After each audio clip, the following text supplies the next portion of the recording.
direkomendasikan buy. Saham Brand dalam beberapa hari terakhir sudah mengalami koreksi sehingga mempengaruhi pergerakan indeks harga saham gabungan. Nilai kapitalisasi terbesar di Bursa Efek Indonesia, supportnya di 9.300, resisten hingga ke 10.000.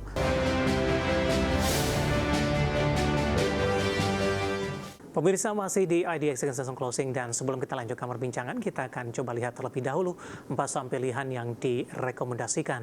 Dapat Anda saksikan grafis di layar televisi Anda, pemirsa. 4 saham pilihan yang direkomendasikan, yang pertama dari saham grup Prayogo Pangestu, ada Brand, direkomendasikan buy. Saham Brand dalam beberapa hari terakhir sudah mengalami koreksi sehingga mempengaruhi pergerakan indeks harga saham gabungan. Nilai kapitalisasi terbesar di Bursa Efek Indonesia, supportnya di 9.300, resisten hingga ke 10.000. Teknologi ada Goto buy 6075, support dan resistennya. Adaro juga direkomendasikan buy di 1.850 hingga ke 2.400. Satu lagi dari saham grup Prayogo Pangestu ada TPIA, juga direkomendasikan buy 6.300 hingga ke 7.800.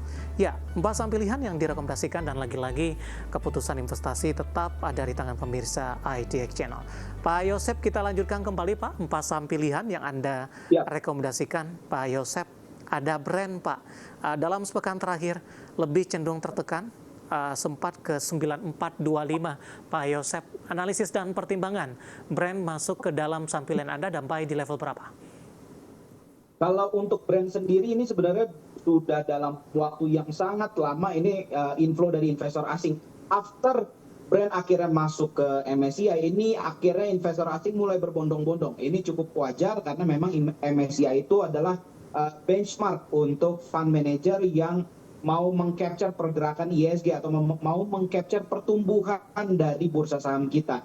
Dan kebetulan Brand juga saham yang paling besar, ini bisa dibilang mover utamanya ISG, pilar utamanya ISG. That's why menurut saya di posisi sekarang di mana investor asing terus memborong saham Brand, terus kita ngelihat juga harga sahamnya juga cukup terkonsolidasi, ini udah bergerak cukup lama. Pertimbangannya ini justru kenapa enggak nih untuk Brand ini, terlepas dari bisa diukur resikonya masing-masing, tapi ngelihat investor asing terus borong, menurut saya ini pertimbangannya sangat kuat untuk saham Brand. Dan kalau untuk buy-nya di level berapa?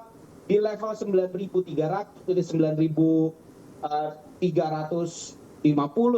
sampai level ini, menurut saya ini masih level buy yang cukup oke, karena harga sahamnya belum bergerak, bahkan cenderung turun. Baik, dengan target resisten tadi di 10.000, target sampai kapan Pak? Kalau 10.000 ya mungkin melihat harga sahamnya volatilitasnya lagi cukup rendah, mungkin sebulan 2 bulan lah untuk Brand. Baik, dari Brand kita beralih ke saham pilihan kedua Pak, dari teknologi. Ada Goto, Anda juga rekomendasikan buy. Di penutupan hari ini flat Pak, intraday tertinggi di 67, support hari ini di 65. Analisis dan pertimbangan untuk Goto, potensi tadi sempat ke 75. Pak Yosep, dari sisi target Anda?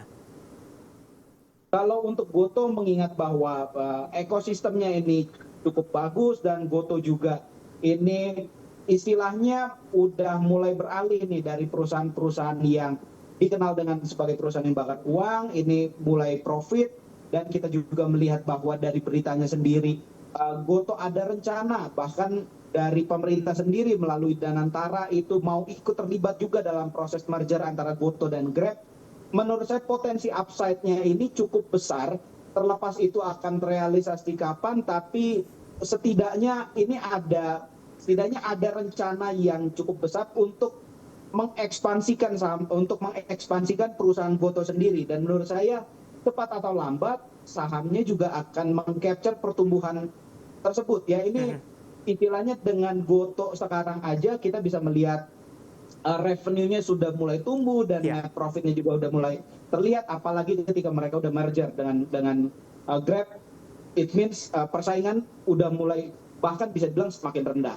Baik, apakah investor juga butuh kepastian Pak terkait juga dengan rilis kinerja mereka nantinya di kuartal 4 dan juga secara full year di 2025? Kalau misalnya ngelihat menunggu kepastian sih tentu, cuman kalau misalnya udah pasti, istilahnya harga saham mungkin udah price in lah. Harga sahamnya juga mungkin udah tinggi. Justru kan di momen-momen ketidakpastian ini ketika kita berani untuk ambil move duluan, bisa besar kemungkinan kita akan mendapatkan margin yang lebih tebal. Jadi menurut saya ini bisa jadi momentum yang baik untuk masuk juga di level sekarang. Baik. Dari Goto kita beralih ke sampel yang ketiga, Pak Yosep, ada Adaro, Pak. Anda rekomendasikan buy 1850, resisten hingga ke 2400. Range support dan resistennya cukup lebar, Pak Yosep. Analisisnya untuk Adaro? Untuk Adaro sama seperti ini kan udah ada di beberapa headline di media juga bahwa kan istilahnya Indonesia sebagai produsen untuk batu bara sendiri, ini kan Adaro memang udah melepas bisnis batu bara mereka ke ADI, cuman kan mereka masih ada exposure nih, 15% ADI ini masih di Adaro, dan net profit mereka juga masih tebal nih untuk Adaro sendiri. Jadi mulai dari sentimen bahwa batu bara ini produksi batu baranya akan direm, sehingga membuat harga batu bara itu meningkat karena suplainya semakin sedikit. Menurut saya potensinya untuk sektor komoditas ini di-trigger sama regulasi juga. Jadi saya cukup optimis untuk Adaro sendiri, dan kalau misalnya ngelihat entry untuk masuknya ini di level 2000, di level sekarang sampai level 2000 itu menurut saya level yang cukup oke lah untuk masuk. Ini bisa dibilang cukup hati-hati karena udah relatif rendah harga sahamnya untuk Adaro. Baik, kebijakan untuk bea ekspor berdampak signifikan tidak untuk Adaro, Pak? Mungkin akan berdampak signifikan juga, cuman kalau misalnya ngelihat menurut saya yang akan lebih berpengaruh ini adalah pengeremannya. Kayak gitu. Jadi mungkin bea ekspor ke sektor perkapalan itu, ini kan Adaro dikenal juga dengan infrastrukturnya juga ya. Maksudnya cukup besar di infrastruktur batu baranya. Menurut saya mungkin akan berpengaruh, tapi peningkatan harga batu baranya karena supply yang direm itu mungkin akan lebih mendapatkan memberikan dampak yang lebih signifikan. Baik, kita beralih ke sampel yang terakhir, Pak. Ada TPIA dari grup Prayogo Pangestu lagi. Hari ini terdampak profit taking, ditutup di 6725, intraday tadi sempat ke 6850. Rekomendasinya untuk TPIA?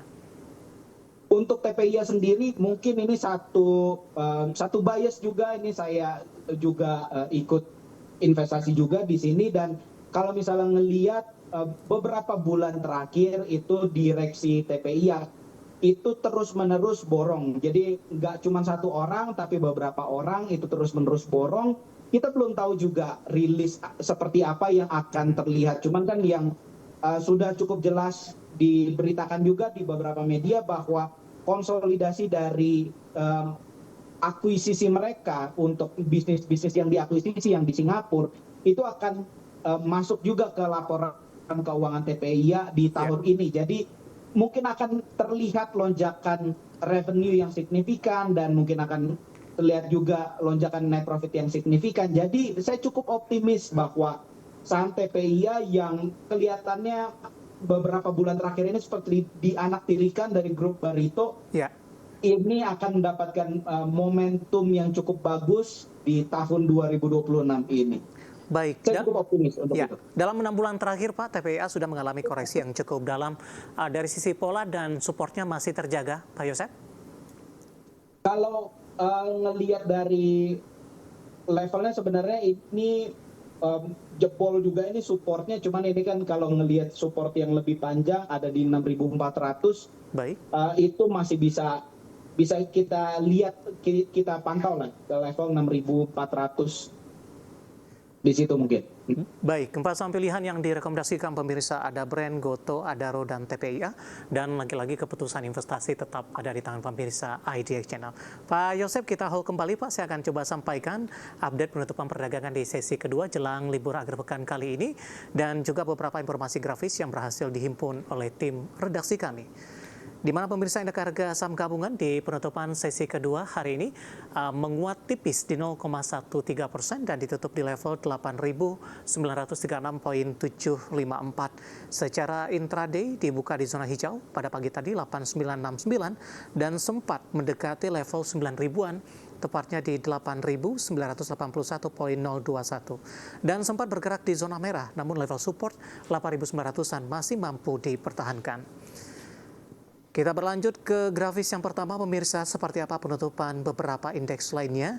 Di tengah indeks harga saham gabungan ditutup menguat tipis di perdagangan sesi kedua hari ini. MNC 36 ditutup melemah di 0,19%, Jakarta Islamic Index melemah di 0,06%, LQ45 menguat tipis di 0,05%.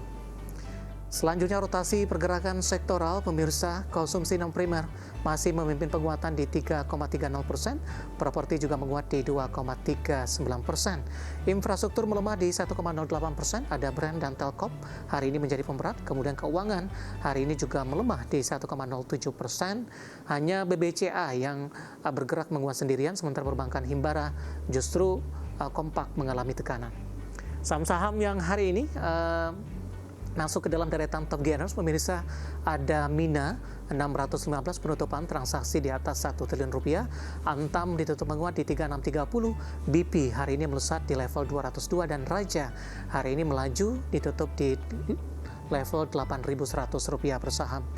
Grafis yang terakhir, saham-saham yang hari ini menjadi pemberat ada PTRO ditutup melemah 12.050, IMPC tertekan ke 3.550, Telkom hari ini juga ditutup melemah di 3.450 dan Inet tertekan di Rp555 per saham. Updatean pergerakan harga saham gabungan di 30 menit jelang atau di penutupan perdagangan hari ini, dan semoga bisa menjadi referensi untuk Anda terutama dalam menghadapi perdagangan di minggu depan.